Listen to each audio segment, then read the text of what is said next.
Улица Плиева считается одной из самых широких в городе. Водители на этой дороге ездят быстро. Тротуар для пешеходов здесь был просто необходим. Это одна из дорог регионального значения у нас в городе. И здесь очень большая как проходимость транспортного потока, так и пешеходов.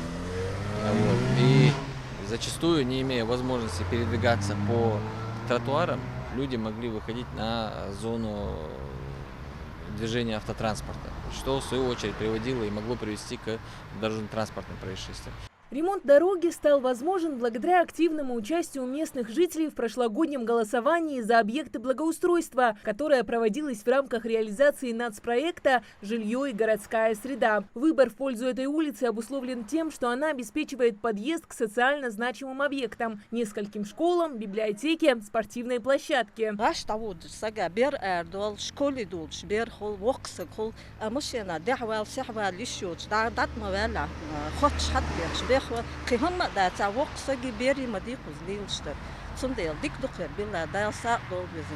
Ислам Бариев, учащийся школы, расположенной неподалеку, каждый день добирается до нее по этой дороге. Говорит, что сейчас этот путь ему уже не в тягость.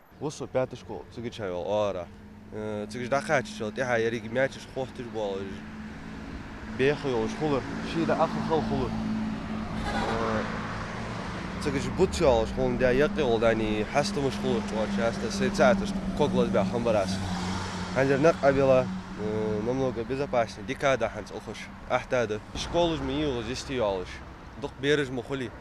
Азба аварийная ситуация ханс изга хуйк.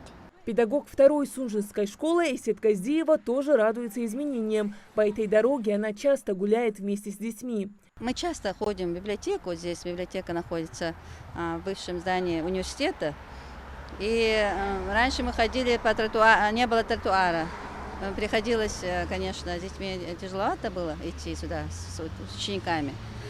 Но сейчас есть тротуар. Мы с удовольствием, дети и я с удовольствием идем и сюда, в библиотеку, и обратно. И я думаю, что детям со второй школы тоже очень удобно ходить по такому чистому тротуару.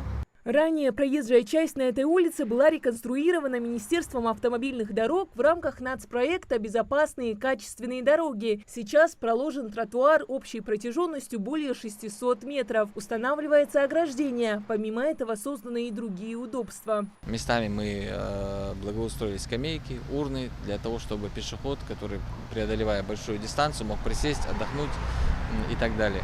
Федеральный проект «Жилье и городская среда» направлен на развитие инфраструктуры в регионах, повышение качества жизни граждан и создание комфортных условий для жизни. Благодаря таким проектам город становится еще привлекательнее для всех, кто здесь живет и его посещает. Хадиджа Евлоева, Хасан Евлоев, Магаз 24.